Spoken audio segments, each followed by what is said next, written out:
And nope, not today, but yes, welcome to AMG. Maybe we get some AMG action. Feel like it's been a while since we drove the AMG. What's the dealie? I'm coming to y'all with another banger video, as every video is a banger. And I'm a little late, but when am I not a little late? Sadly, and that should not be a good thing, but we are heading out in the AMG.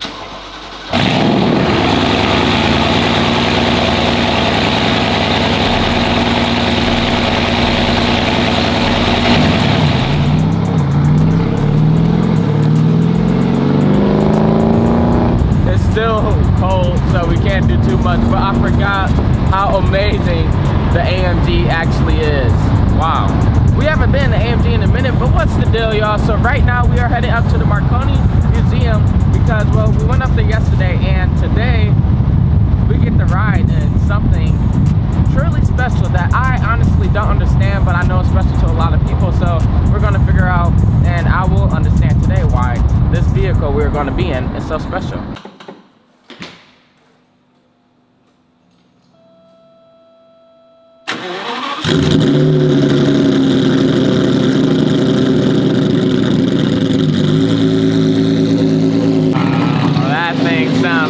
So here we are at the Marconi Museum.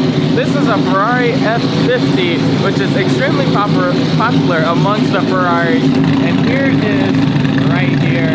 And that sounds actually like really good. Really, really good. I'm gonna go ahead and like this. I'm gonna put it over here. So this is a... Yeah, I got it opener. Okay, so this is a fire extinguisher, right? Yeah. Yep. The reason we put them in those drums. Got it. The reason we put them in the drums is so the fire extinguisher, you don't want to mount one in the car. So it rolls around a little bit, but they fit in there well and they don't bang the car up. And I like to use big extinguishers. We have the big 10-pounders that we put in these things just in case something gets out of control. I mean, how many Lamborghinis have you watched burn to the ground? I see more McLarens than Lamborghinis. Yeah, that's true. That's true.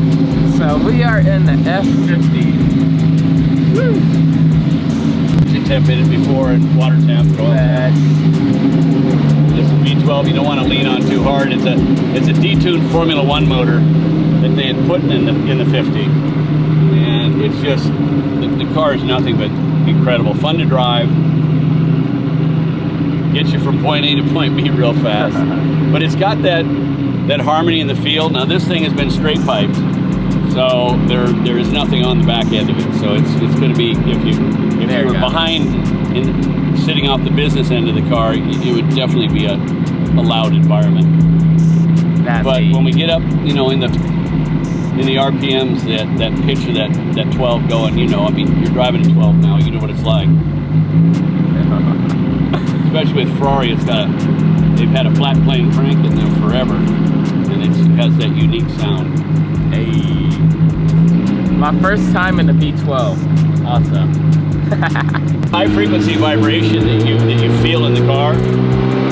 This is one of the first production cars where the transmission and motor are integral to the car. They're part of the frame, part of the chassis. So most other cars, the motors come in and out, trans come in and out. This car, it's part of it's integral. So that high frequency vibration, it's a total carbon car, one of the first of its kind during that technology during these years. It vibrates throughout the entire car. You can hear it. It's very, can you feel the very tinny and the vibration in your feet?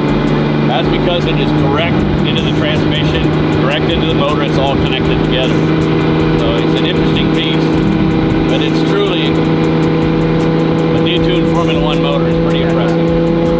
That's neat.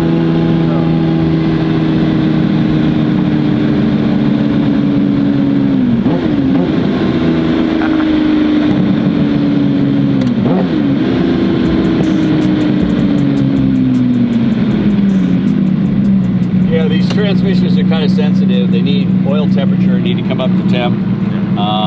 Oil temp needs to come up, so you know the water temp and everything starts working together. Otherwise, they kind of fight you. The synchros don't want to work real smooth, so they clunk a couple of times when you click them in. Usually, second gear is the one that clunks the most. Always has been with Ferraris.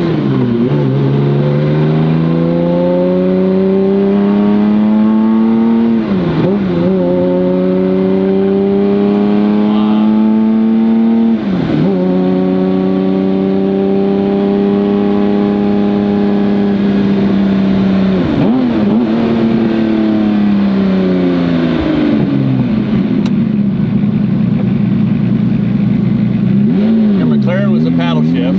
Yep. The Lamborghini's a paddle shift. Yep. The Mercedes is a paddle shift. Yep. Do you know how to drive a stick yet? No, not yet. Dude. You're gonna have to teach me. We gotta get you in that. Yeah.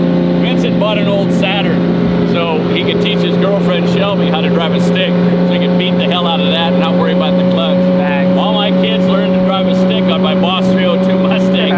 We got a $100,000 collector Mustang and they're learning how to drive a stick on it. It's pretty funny. Yeah, I gotta learn. Yeah, we gotta get you in there and teach you. Yeah.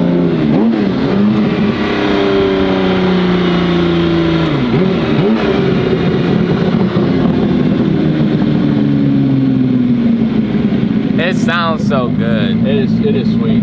Yeah, Vince just got finished with it. Got to put it. It's tuned very well. It looks. Look at that little kid sitting on the top of an SUV. He's climbing on the top of the SUV over there in the parking lot. Yeah. I mean, He better not do I'll it. tell you what. Waiting for his mom. What if his mom knew he'd climb out the window and is climbing on top of the car?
Got a guy on camera. Oh yeah, he liked that. He waited for it. Look. I think we don't have a license plate on this thing. He'll be fine. Ready? Yep.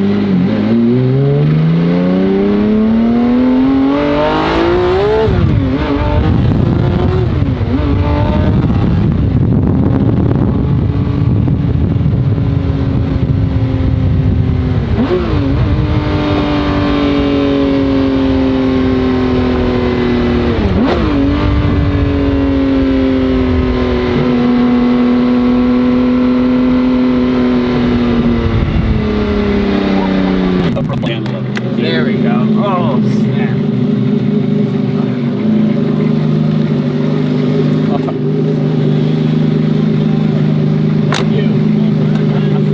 Look at this. So now we're gonna see a flyby of the 50 and hear how amazing this thing sounds.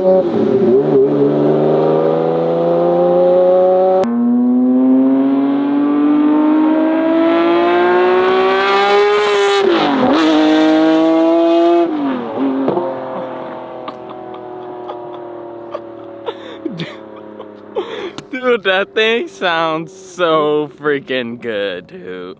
That thing sounds so good. Oh my freaking gosh. That makes me appreciate Ferrari. Look at that thing coming around the corner though. Wow.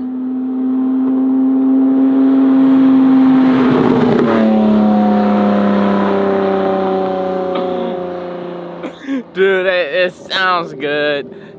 Oh wow, dude. Yeah, that makes me appreciate Ferrari more. Just being on the inside, hearing it on the outside though, but just like the raw experience you feel of that thing on the inside, it's just like another level.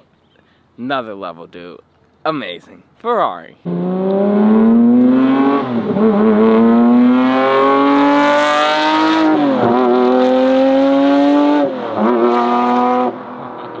And we have made it back, but like, You want to shoot some outside? yeah. Nah, this thing is amazing. Hey, freaking amazing. Want to have the sun here? Let's do the sun. Hey, freaking amazing. Look at this thing. So now out in the sun. Honestly, I like the 40s more than this, but I feel like this sounds like a little bit better. Just a little bit better. What you think? I don't know, I didn't feel that 40. You'll hear it. So now we hop in the AMG. Ooh, this. Oh my goodness. Wow. Low, right? You sit down, holy cow. Yeah, you sit way down. Dude, this is like driving in a cave. You sit way down. I mean, I dropped in it, went, oh. You know, that's funny, the Mercedes SLR we have in here, the old one, the Gullwing. It's got massive bolsters on it to support the car, to be able to support the dynamics of the Gullwings. And you sit down in that thing, you got to slide your butt over. The wheel has a pin in it, it turns up horizontal. Right here, it just flips horizontal. And you slide your butt in and you go thump, and you drop down into the seat. That's what I felt for the first time. I said, holy, oh, well, look at the bolsters. Those things are 10 inches wide. Yeah. I mean, you don't sit on it, you sit in it. Yeah, facts. Yeah. Ooh, growly. It's evil sounding. Yeah.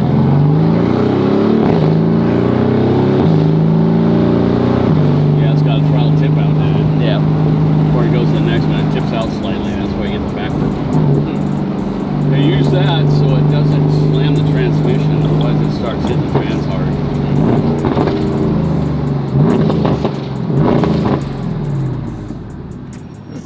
That is something I did not know, because I feel it can hit the trans hard if it wanted It will hit it when you're on it full throttle. What happens is the line pressure and the bands of the transmission step up, and when they step up, it bites, it bites, it bites. When you're idling, it takes a lot less. You're just cruising, it takes a lot. It doesn't hammer the transmission as much, and the reason it doesn't is because the line pressure going to the bands that grab a hold of the individual bands with the individual gears is less. So, and it makes the transmission live longer. What is this, a 8-speed? 7. 7? Yep. Yeah, my wife's got an S-Class. It's a 7-speed. The thing is, it's turboed. Actually, it's 8-speed. It's turboed. The bitch is coming down out of the mountains, and you have the flappy paddles and you start downshift. Because it's such low compression, because it's got twin turbos on it, it doesn't have any compression downshifting. So what happens is all it does is rev up, and the car doesn't slow down. Yep. And that it's very disturbing when you're driving. I don't even know why they put it in the car.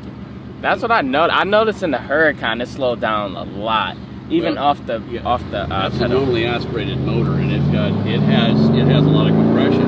Where turbos, they take the compression out of it because they're stuffing compression in it. Yeah. So you got 20 pounds, 18 pounds, 17 pounds of boost, whatever it is. You're jamming it in there, so they've got to have lower compression.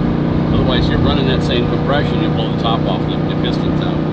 The top off the head and let it around the corner. That'll be alright. That's a very nice radar detector. Were you looking for airplanes? Yep. Now it is.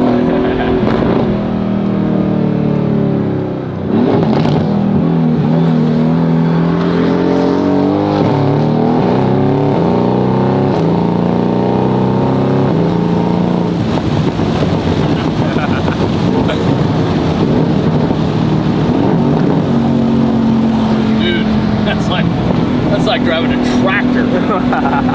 Compared to getting out of a 12-cylinder and hopping in this, that's just stupid.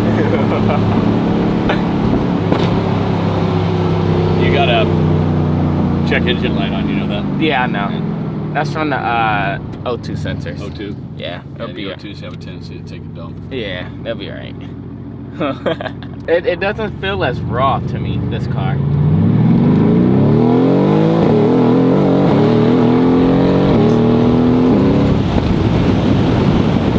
That thing pulls as fast as you can pull the trigger. Yeah. It's at red line, red line, red line, red line. No, it pulls hard though. That sets your ass back in the seat, no doubt about it. Yeah. That is impressive. You know, that big V8, it's just, I'm so used to the 12s and the Ferraris. You gotta zing them up, zing them up, zing them up. You're always, 7, 6, 7, 8 grand. And this thing's like driving a truck. I mean, it's just raw. It's like saddling your ass to a bull, and it bites. That is impressive. How is when you guys are driving back from Vegas? How's the droning in the car? With the exhaust? It's not that bad. Not a lot of droning inside the cab. Not a lot of droning. Nope. And whose exhaust is this? We custom made it. So back at home, my friend TJ, he has a shop, so he just cut the muffler and then welded his own. Got it. Yep. Got it. And you had this done in Detroit? Yep. Got it. You drove it out? I had it shipped out. Shipped out? Yeah. That'd be a hell of a drive. Yeah, but I drove this back to Michigan before. Did you? Yeah. Did it have all the side skirts and all the stuff on it? Yep. It was a fun drive. And you had it wrapped? Yep. Can you imagine coming across the desert and then CHP looks at you and goes, all right, we got a problem here. Yeah, they're like, what the heck is that? That is a very loud rap, dude. Yeah. That is a very loud rap. Not to mention the rap that the exhaust makes. The vents in the hood and everything else, those you put those in? Yeah, so I put that in help with the overheating issue. It was like overheating my battery, so an icon will pop up on there. Got it. But that fixed it.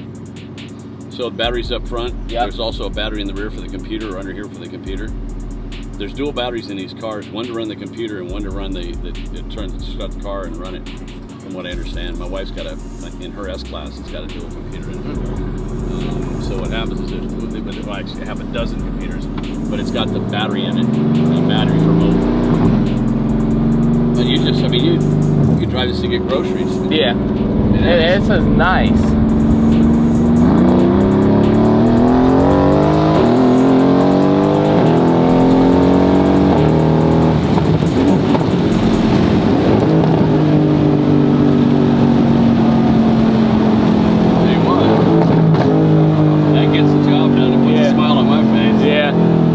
So planted too.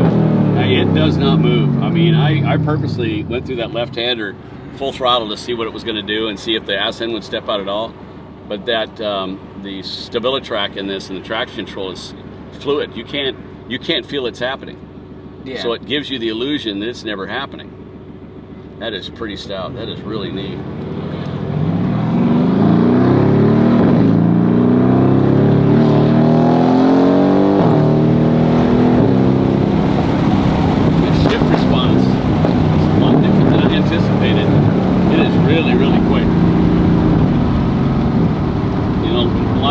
Coming out now today, they put a paddle shift on a minivan, so it's basically an automatic transmission that you're just playing with. Yeah. It's not truly an instant shift. But this does shift really good, like the response and everything. It is right now. I mean, there is virtually no delay. The Formula One, they talk about milliseconds on the shift, and the technology has come so far, like that. The FX we have with the Formula One transmission in the FX in the museum. I got a chance to drive that hard one time. It was pretty impressive. And it is a truly, they sent it over to Williams Renault, the Skunk Works, and Frank Williams and their crew worked on it, not necessarily Frank, but their crew worked on it, and built this transmission, converted, Pininfarina sent it over, and they converted a 6-speed H-pattern stick into a Formula One F1 paddle, and it's the only one. They spent $1 million on that car on just the shifting system. Dang. I mean, it was incredible. And they spent, I don't know, it took them almost a year to get it sorted out, but it's truly an F1 system. The problem it runs on an old DOS computer system, which is obviously is a thing of the past. So getting it dialed in is a difficult job. Yeah. But like first time I got a chance to drive one, that was before paddle shifts come out in any production car. I got a chance to drive that car, and it was spooky. Really? As fast as you snap it, it's done. And it came out of a Williams. Like I said, it was a Williams Renault Formula One car. Just crazy. Ooh. Really handles well. Yeah, it's planted for sure. 12 o'clock midnight.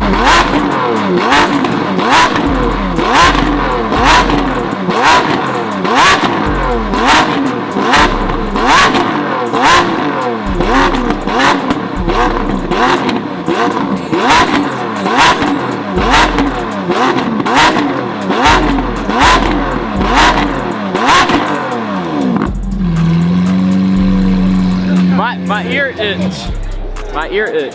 So this is what nighttime turns into. I ended up at an Origins meet, aka a drive, and we have everyone right here, but we got Eric right here. He done one-on-one, Saint Squad. But I guess this is what it all turned into. So now we're going to drive. Can't see my speed.